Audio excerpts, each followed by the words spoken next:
Okay, so this is how the box comes, nice and damaged. You know, you gotta love it. It looks so good. Okay, we got another box, you know, a little box here. I don't know what that is. And then here it is. Look at that thing. They gave me the hardware. Very nice. I'm gonna look legit now.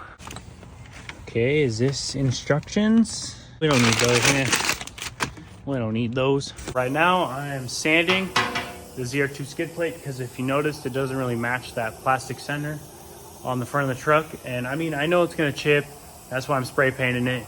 It's not that big of a deal, but I am doing some prep. I'm sanding it right now, so the paint will stick a little bit better. So I think that just be an overall better look instead of the two-tone silver in the front. And yeah, just black looks better.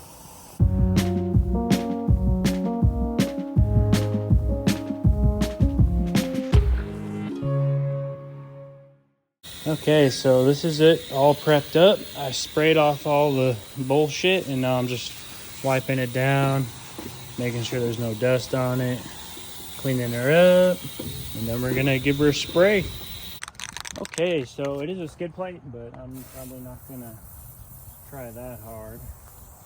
Just give her a little light coat out first, I guess. It's a little windy out today, but oh well, all right. Okay, here's number 2. I'm running out of daylight, so we're just gonna let her rip potato chip. All right, so here is the finished product. It looks like shit, but right here looks pretty decent, so we're not gonna worry about it. Right here's the only kind of like blotchy area. It's like this weird texture bullshit. Okay, so right now we are going to throw the truck up on some ramps to install the ZR2 skid plate that I painted like doo-doo.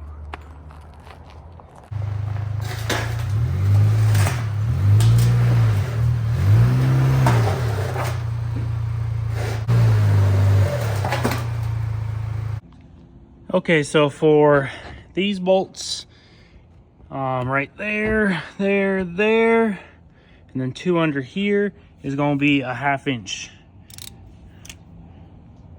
socket to get those guys off. So that's what I'm gonna do, take those all off, and then I think we got some clips over here and we're just gonna yank it off and put the skid plate on. Okay, so after you get those 5 bolts off, this dealio is gonna hang down like that, and we just got some clips. We're gonna yank her off here. Okay, so what you'll have some clips right here, clip right here, clip right here, clip right here, and then another one on the end. And just yank that bad boy off with some like trim removal tools or something and throw that guy in the dumpster. Okay, so checking out the hardware they gave me. I'm not putting on that secondary louver or secondary dealio thing that came in the box. For the hardware, you're gonna wanna use, you can use the black ones underneath towards the back, the very back too. Right there.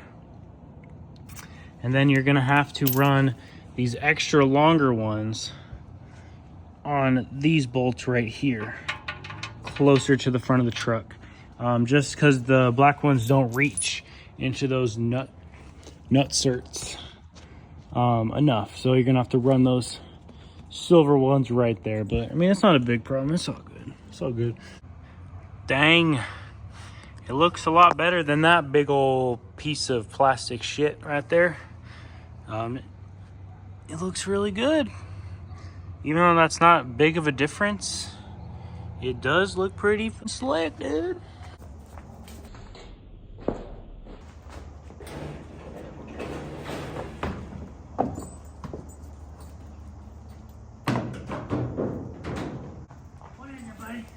Okay, so I got these shot guards that Leveled Up sent me.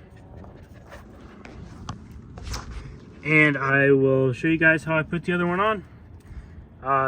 The 23 Colorado and Canyon don't have that big of an issue with the lower shock kind of hanging down low. It's still pretty tucked up, but it's always good insurance to have some protection down there, if you know what I mean. So yeah, I'll show you guys how I'm gonna install this one, super simple, and I'll put a link in the description for where you can buy these if you're interested. So check it out. So we got our 7/8 socket right here, and so this nut right here is actually welded to the actual shackle for the shock. So we're going to unbolt it from this side right here. Okay, it's not too tight, not too bad. Brand new truck, no rust. Hell yeah. We're gonna loosen this guy. A ratchet would be nice, but all my ratchets are broken for 1/2-inch drive, so we are just gonna run it like this. I lift it up a little bit, relieve the tension. I'm gonna shoot that down, that's okay there. Let me go get the mallet. Okay, so what we're gonna do is we're gonna slide this guy, tap it into place like that. So right now it's good, just kind of chilling in there. Okay, so right where this cutout is, you're gonna slide that right here through this lip, so it'll slide right in right there. So I'll show you that right now. Okay, so once you get adjusted up there, you beat it back on, make sure that slit is right here on the shock hanger. You're gonna just push your shock up slowly. Ooh, this one's a little bit harder than the other side. And then we're gonna slide it down. Get that ready in there. Gonna make sure we line the bolt up again. Make sure we're lining the bolt up.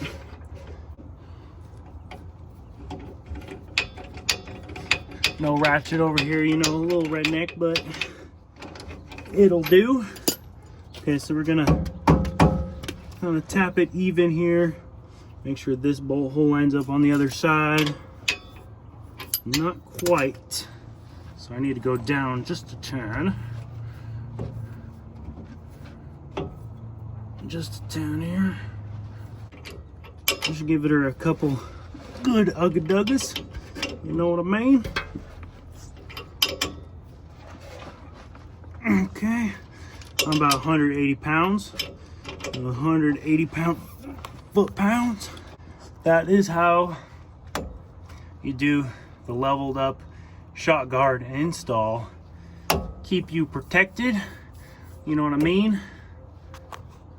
And dang, just look at those quality welds right there. That is some good American welding. I am very satisfied with this product right here. So go check out their website.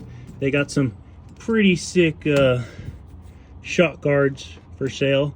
They're like first to the game on this, I'm pretty sure. And they got some pretty welds right there. As a welder, I approve. All right guys, thanks for watching today's video.